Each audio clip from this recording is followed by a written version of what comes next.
Autoline Daily is brought to you by Bridgestone, passion for excellence. Don't adjust your screens. Peter Lorenzo, the Autoextremist here, with another scintillating episode of Autoline Daily. It's Thursday, September 9, 2010, and here's the latest news from the world of cars. Big news for GM.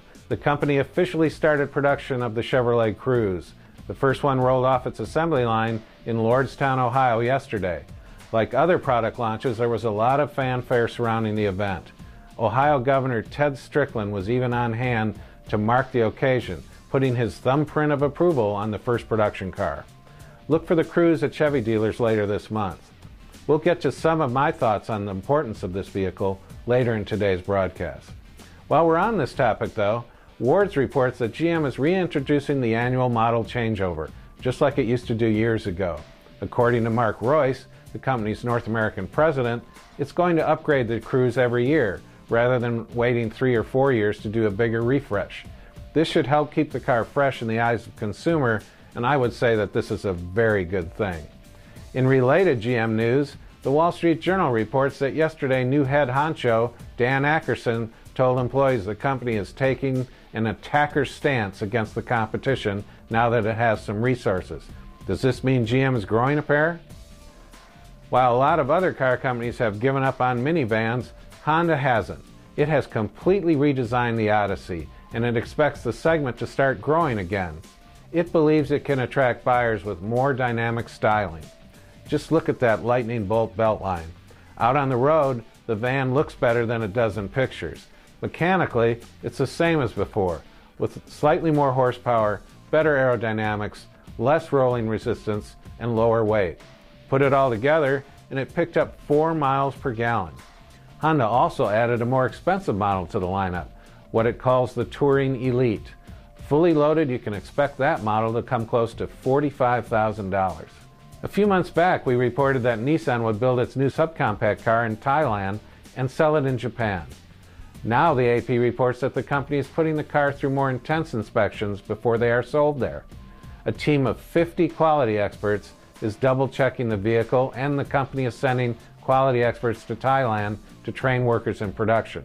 In the future, Nissan is considering building more vehicles there because of the value of the yen and higher labor costs, which are making it less profitable to do in Japan.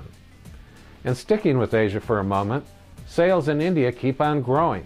According to the AP, the country saw record sales for the second straight month. Total sales, including passenger cars and heavy trucks, were over 256,000 units. The market continues to grow despite rising prices of vehicles and low supplies. Audi has dropped 8 robotic assembly line arms totaling some 10.4 metric tons of equipment in the heart of London's Trafalgar Square. This computer-controlled publicity stunt was built to celebrate the city's design festival, which kicks off on September 16th. What's the point? Well, the arms are fitted with headlamps from the R15 TDI race car. If you visit the website outrace.org, that's outrace.org, you can send in a message up to 80 characters long, and the arms will do a light painting, spelling out each letter. Digital cameras take pictures of the process, which will all get stitched together to make a movie. It's cool. After the break, we'll take a look at the future of the American family sedan and how the Chevrolet Cruze is a make-or-break product for GM. Introducing Bridgestone's third generation of run-flat tires with groundbreaking new Bridgestone technologies.